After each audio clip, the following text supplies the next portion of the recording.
नमस्कार शेतकरी मित्रांनो, तर संपूर्ण महाराष्ट्र राज्यातील शेतकरी बांधवांसाठी अतिशय आनंदाची बातमी आहे, कारण आपण संपूर्ण शेतकरी बांधव आतुरतेने वाट पाहत आहोत, तो म्हणजे पीक विम्याची। तर मित्रांनो, 28 जुलै पासून शेतकरी बांधवांना टप्प्याटप्प्याने पीक विमा मिळणार आहे। आता यामध्ये 4 टप्पे पाडले जाणार आहे। तर पहिल्या टप्प्यामध्ये कोणत्या शेतकरी बांधवांना पीक विमा मिळणार आहे, यामध्ये कोणकोणत्या जिल्ह्यांचा समावेश असणार आहे, त्यानंतर शेतकरी बांधवांना जो पीक विमा मिळणार आहे तर तो कोणत्या पिकांसाठी मिळणार आहे, कोणकोणत्या जिल्ह्यांना मिळणार आहे, त्या शेतकरी बांधवांना कोणती महत्त्वपूर्ण अशी कामे करावी लागणार आहे आणि कोणत्या पिकांसाठी हेक्टर किती मिळणार, ही संपूर्ण माहिती आपण या व्हिडिओच्या माध्यमातून जाणून घेणार आहोत। त्यामुळे आम्ही संगमनेरकर युट्यूब चॅनलवरती तुम्ही नवीनच असाल, पहिल्यांदाच भेट देत असाल तर नक्की सबस्क्राईब करा, जेणेकरून संपूर्ण माहिती तुमच्या लक्षात येऊन जाईल। शेतकरी मित्रांनो, सर्वात महत्त्वाचं म्हणजे पीक विमा जो 28 जुलै पासून शेतकऱ्यांना टप्प्याटप्प्याने जमा होणार आहे, ही बातमी जी आहे ती संपूर्ण शेतकरी बांधवांना दिलासा देणारी आहे।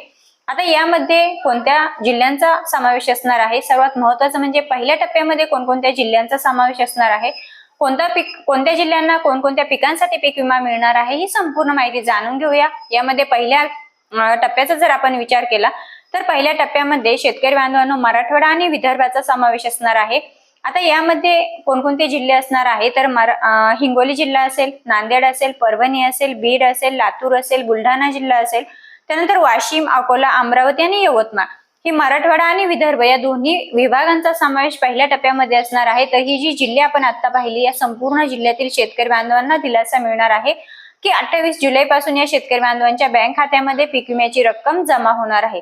आता कोणत्या जिल्ह्यातील कोणत्या शेतकरी बांधवांना कोणत्या पिकांसाठी पीक विमा मिळणार आहे, ही माहिती आपण पुढे जाणूनच घेणार आहोत।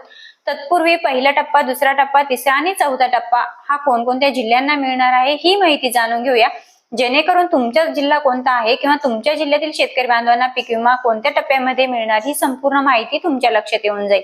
आता हा झाला पहिला टप्पा, यामध्ये हिंगोली, नांदेड, परभणी, बीड, लातूर, परभणी, बुलढाणा, वाशिम, अकोला, अमरावती आणि यवतमाळ या जिल्ह्यांचा समावेश असणार आहे।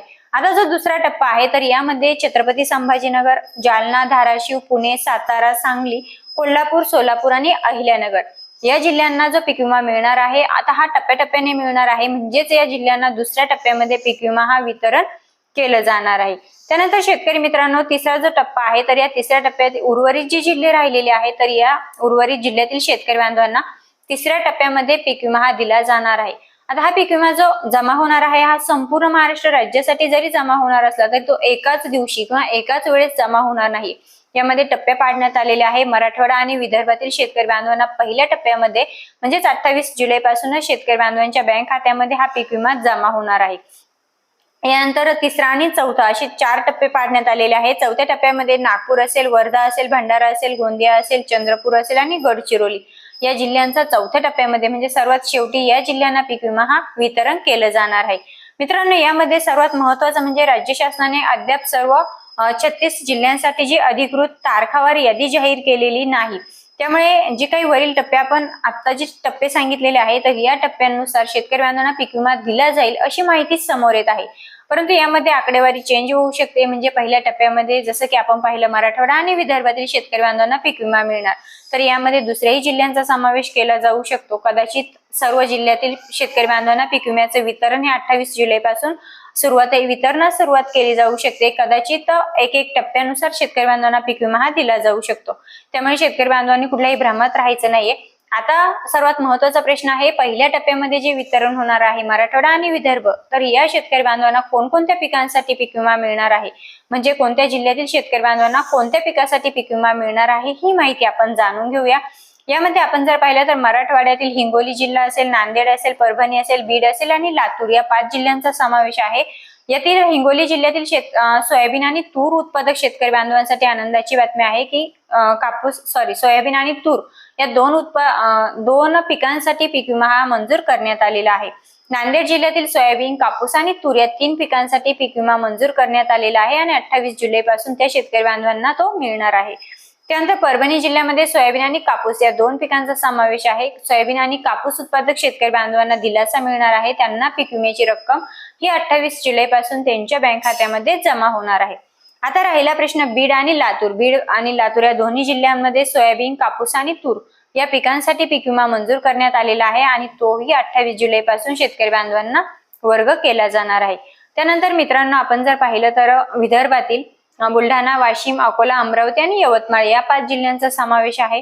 यामध्ये बुलढाणा जिल्ह्यातील सोयाबीन आणि कापूस उत्पादक शेतकरी बांधवांना दिलासा मिळणार आहे, कारण कापूस आणि सोयाबीन या 2 पिकांसाठी बुलढाणा जिल्ह्यामध्ये पीक विमा मंजूर झालेला आहे आणि 28 जुलैपासून शेतकरी बांधवांच्या बँक खात्यामध्ये तो टप्प्याटप्प्याने वर्ग केला जाईल. वाशिम जिल्ह्यातील सोयाबीन आणि तूर उत्पादक शेतकरी बांधवांसाठी आनंदाची बातमी आहे. त्यांना पीक विमा सोयाबीन आणि तूर या 2 पिकांसाठी मिळणार आहे. त्यानंतर अकोला जिल्ह्यामध्ये सोयाबीन आणि कापूस या 2 पिकांसाठी पीक विमा मंजूर करण्यात आलेला आहे. अमरावती जिल्ह्यामध्ये सोयाबीन आणि तूर या 2 पिकांसाठी पीक विमा मंजूर करण्यात आलेला आहे. यवतमाळ जिल्ह्यामध्ये सोयाबीन आणि कापूस या 2 पिकांसाठी पीक विमा मंजूर करण्यात आलेला आहे.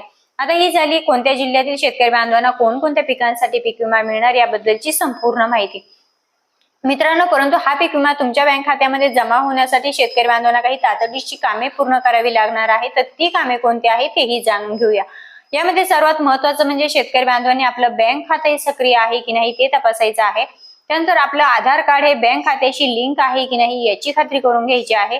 त्यानंतर तुमची केवायसी प्रक्रिया पूर्ण झालेली आहे की नाही तेही तपासून घ्यायचं आहे. मोबाईल क्रमांक हा बँकेमध्ये अपडेट असल्याची खात्री करून घ्यायची आहे. त्यानंतर तुमचं खातं हे बंद किंवा निष्क्रिय असेल तर मात्र त्वरित तुम्ही बँकेशी संपर्क साधायचा आहे. मित्रांनो, आपल्याला जो काही लाभ हा भेटत असतो, पीक विमा असेल, नमो शेतकरी योजना असेल, पीक विमा असेल, त्यानंतर नमो शेतकरी योजना असेल, पीएम किसान योजना असेल, या संपूर्ण योजनेचा जो लाभ भेटत असतो तर तो डीबीटी द्वारे आपल्या शेतकरी बांधवांच्या बँक खात्यामध्ये वर्ग केला जातो. आणि यासाठी आपल्या शेतकरी बांधवांचं बँक खातं हे आधारशी लिंक असणं महत्वाचं असतं. आपली केवायसी प्रक्रिया पूर्ण होणं आवश्यक असतं. आपल्याकडे फार्मर आयडी कार्ड असणं आवश्यक असतं आणि तुमचं महत्वाचं म्हणजे तुमचा मोबाईल नंबर हा तुमच्या बँकेशी लिंक असणं महत्वाचं असतं. मित्रांनो, ही संपूर्ण कामे जर तुमची यश असतील तर आणि तरच तुम्हाला पीक विम्याची रक्कम ही तुमच्या बँक खात्यामध्ये कुठलीही अडचण न येता जमा होणार आहे. संपूर्ण व्हिडिओच्या जर आपण तात्पर्य पाहिलं तर मराठवाडा आणि विदर्भ या 2 विभागातील शेतकरी बांधवांना 28 जुलैपासून पीक विम्याची रक्कम ही त्यांच्या बँक खात्यामध्ये जमा होणार आहे. राहिलेल्या जिल्ह्यांचा जो प्रश्न आहे, पूर्व विदर्भ असेल, संपूर्ण विभागांचा जो प्रश्न आहे तर तो टप्प्याटप्प्याने शेतकरी बांधवांना पीक विमा दिला जाणार आहे. म्हणजे पहिल्या टप्प्यामध्ये मराठवाडा विदर्भ असेल, दुसरा, तिसरा आणि चौथा अशा 4 टप्प्यांमध्ये शेतकरी बांधवांना पीक विमा दिला जाणार असल्याची माहिती समोर आलेली आहे. मित्रांनो, ही होती संपूर्ण पीक विमा सोयाबीन, तूर, कापूस या उत्पादक शेतकरी बांधवांसाठी महत्वपूर्ण अशी अपडेट. माहिती योग्य वाटली तर आपल्या इतर शेतकऱ्यांपर्यंत नक्की शेअर करा. पुन्हा भेटूया अशाच नवनवीन माहिती सोबत. तोपर्यंत आपल्या युट्यूब चॅनलवरती नवीनच असाल, पहिल्यांदाच भेट देत असाल तर नक्की सबस्क्राईब करा. धन्यवाद.